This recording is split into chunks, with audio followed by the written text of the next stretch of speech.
नमस्कार, मैं जूली तिवारी। हर समय आपके साथ न्यूज चैनल में आप सभी का स्वागत है। तो चलिए नजर डालते हैं आज के कुछ मुख्य समाचारों पर। मराठी युवती से मारपीट करने वाला गोकुल झा 2 दिन की पुलिस हिरासत में, कोर्ट में किया हंगामा।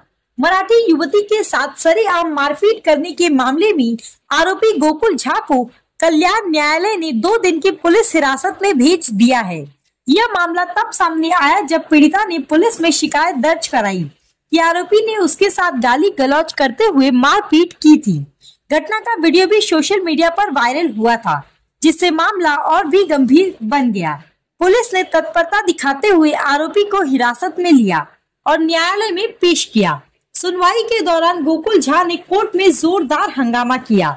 उसने खुद पर की गई कार्रवाई को गलत बताते हुए सवाल उठाया कि उसके भाई को क्यों गिरफ्तार किया गया है। उसकी इस हरकत से अदालत की कार्रवाई में बाधा उत्पन्न हुई। न्यायाधीश ने सख्त रुख अपनाते हुए गोकुल को चेतावनी दी कि यदि वह न्यायिक प्रक्रिया में अड़चन डालता रहा तो उसके खिलाफ अलग से मामला दर्ज किया जाएगा। यह सुनते ही आरोपी शांत हो गया, जिसके बाद अदालत ने उसे 2 दिन की पुलिस कस्टडी में भेजने का आदेश सुनाया। इस मामले में फरियादी पक्ष के वकील हरीश नायर ने कहा कि आरोपी ने पीड़िता के साथ न सिर्फ मारपीट की बल्कि उसके सम्मान को भी ठेस पहुंचाई है। उन्होंने अदालत से मांग की है कि आरोपी को कड़ी से कड़ी सजा मिले ताकि समाज में ऐसा व्यवहार दोहराया न जाए। वहीं आरोपी के वकील संजय धनके ने अदालत के सामने दलील दी कि गोकुल झा निर्दोष है और उसे झूठे आरोप में फंसाया गया है। उन्होंने कहा कि गोकुल ने न सिर्फ अपनी बहन के साथ हुए विवाद का विरोध किया था और जानबूझकर उसके खिलाफ मामला गढ़ा गया है। दोनों पक्षों की दलीलें सुनने के बाद न्यायालय ने आरोपी की पुलिस हिरासत मंजूर की। अब पुलिस आरोपी से गहन पूछताछ कर रही है ताकि घटना की पूरी सच्चाई सामने लाई जा सके। पीड़िता को सुरक्षा प्रदान की गई और इस मामले की अगली सुनवाई 2 दिन बाद तय की गई है।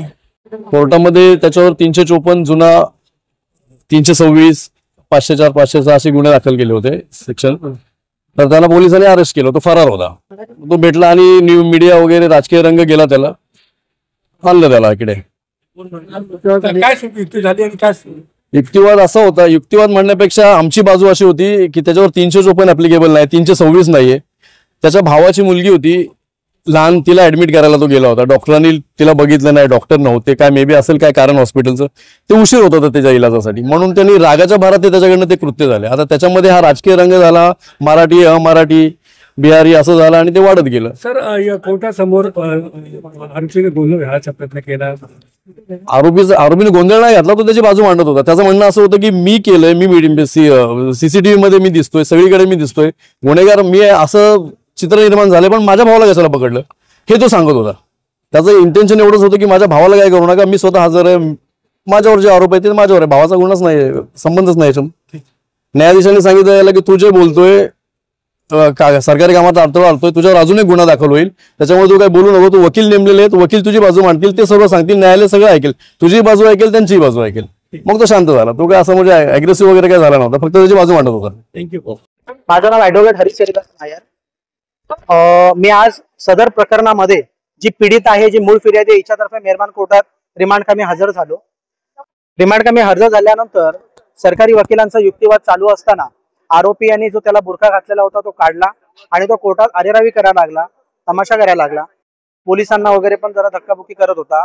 आणि त्यावरती मेहरबान कोर्टाने न्यायाधीशांनी त्याला सरकारी वकिलांचा युक्तिवाद थांबवून त्याला तंबी दिली, त्याला ताकीद दिली की हा तमाशा बंद कर, नाहीतर तुझ्यावरती जो एक तू कोर्टात इंटरफेरन्स करतो योग्य त्या कलमांखाली गुन्हा दाखल होईल।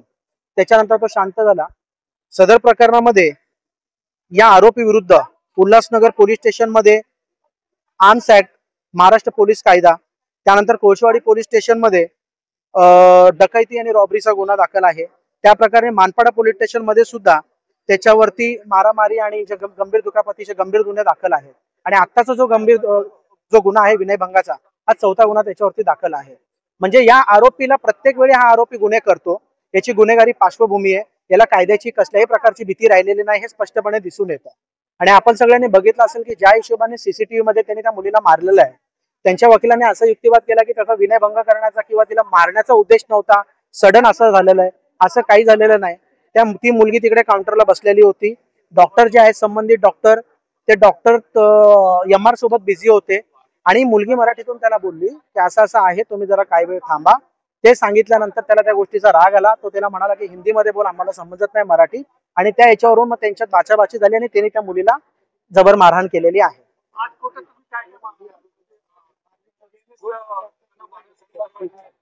सदर आरोपीवरती आता सध्या जो FIR दाखल आहे, भारतीय न्याय संहिता 2023 चे कलम 74, 79, 115(2), 118(2) आणि 3(5) अन्वये या आरोपींवरती गुन्हा दाखल आहे. कारण या गुन्ह्यामध्ये सदर आरोपी आणि त्याचा भाऊ हे दोघेही तेवढ्याच सामील आहेत आणि त्या दोघांनी मिळून अपराध केलेला आहे.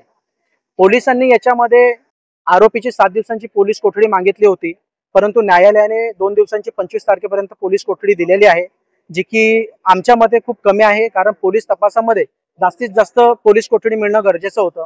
कारण CCTV फुटेज आहे, त्याचा बाकीचा तपास करायचा होता. आणि मुख्य म्हणजे हा जो आरोपी आहे, हा आरोपी गुन्हा दाखल झाल्यानंतर फरार झालेला होता. मग अशा याच्यामध्ये त्याचा जास्तीत जास्त की त्याला कोणी सहारा दिला, तो कुठे होता, तो कुठे गायब होता आणि हा कुख्यात गुंड दिसतोय याच्या गुन्हेगारी पार्श्वभूमीवरून.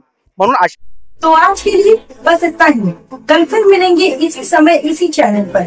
तब तक के लिए मुझे दीजिए इजाजत. धन्यवाद. हमारे चैनल को सब्सक्राइब करें और बेल आइकन दबाना ना भूलें ताकि हमारी खबरें सबसे पहले आप तक पहुंचे.